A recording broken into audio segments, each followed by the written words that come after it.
On one stormy night, a shadow was creeping upon Jack's house. The shadow came closer and closer, asking Jack of his purpose in life. Jack just woke up from a horrible nightmare. It was around 8 a.m. and the doorbell just rang. Ding! The stairs creaked as he went downstairs, and the mail robot was here. It was the year 2100. He was only at the age of 27. The robot said, "Hello, sir. This is the mail." Headline: Jack picked climate change has become and scanned a devastating problem. Each text spelled something to him. He was raised in Canada and worked in a factory relying on fossil fuels and other non-renewable resources. He said, "Oh, I remember the days. They said this would all change. I thought the world can be free again." Saddened, he went across the neighborhood and met up with his friends, Clay Durant and Kenny O'Neill. Jack was addressing the issue on "There must be change." Kenny replied, "Man, I'm about 37 with two lovely children. I don't want to be walking around striking or walking either way." Jack stated back, "Don't worry, we'll start small." These very words started a revolution. Climate change. These three men went on past studying and achieving their ambitions onto helping the world. After studying and having the proper knowledge to advance into becoming paleoclimatologists, they were ready to change the world. They decided to explore the climates of the past. They started to explore areas with high abundance of till. Till is formed when sands and gravel fall due to glaciers as they melt. Thus, the areas where till are found refer to how those specific climates must have had cold temperatures. There were much more evidence than just rocks, such as cave deposits, microfossils, change pollen, learned more spores about past oxygen isotopes. We started landscape to research beyond just one environment.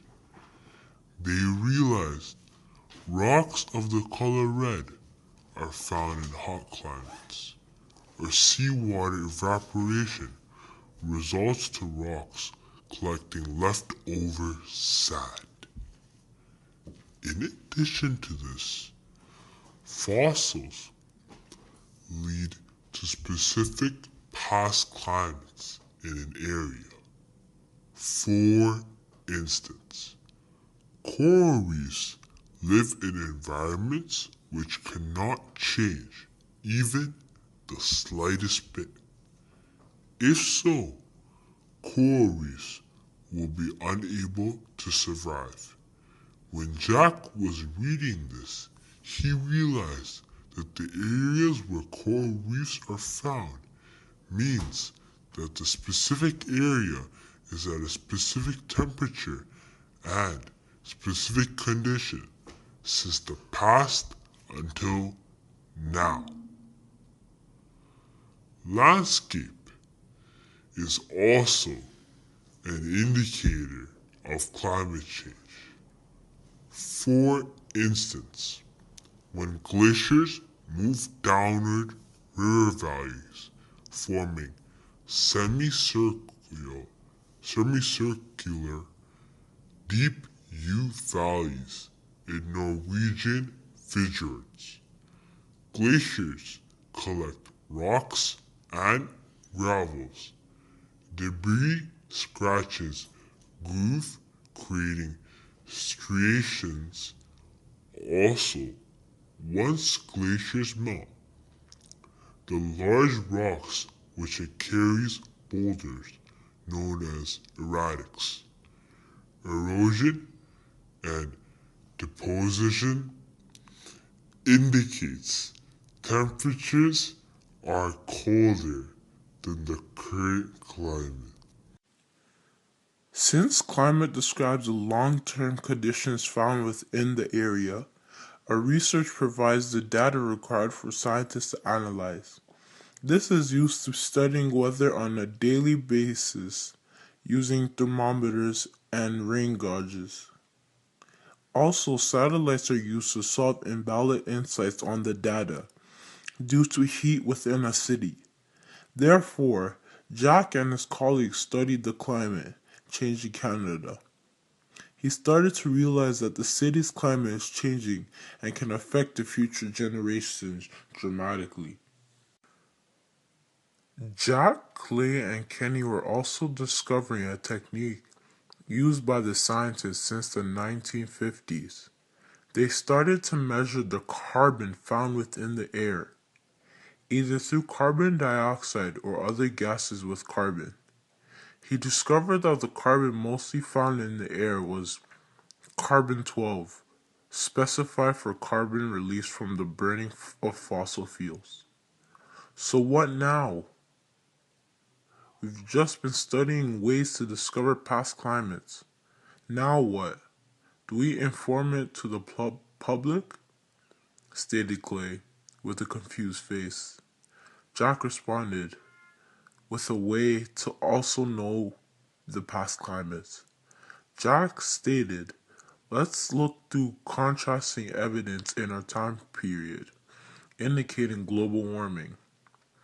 In the last 650,000 years, 7 cycles of glacial increase and decrease, with the sudden of ice age, 7,000 years ago. The sudden end of ice age created the starting point of modern climate era with human civilization. These 3 started to form protests, like turning off cars or reducing fossil fuel use. This can result to reducing usual climate changes in the course of years. If climate change continues to occur, it may end human life. Yet through strikes and organizations, nothing fell through. Eventually, the worst ways yet to come. Everyone died. Do you want this to be the future? Do you want this future generations? Help stop climate change.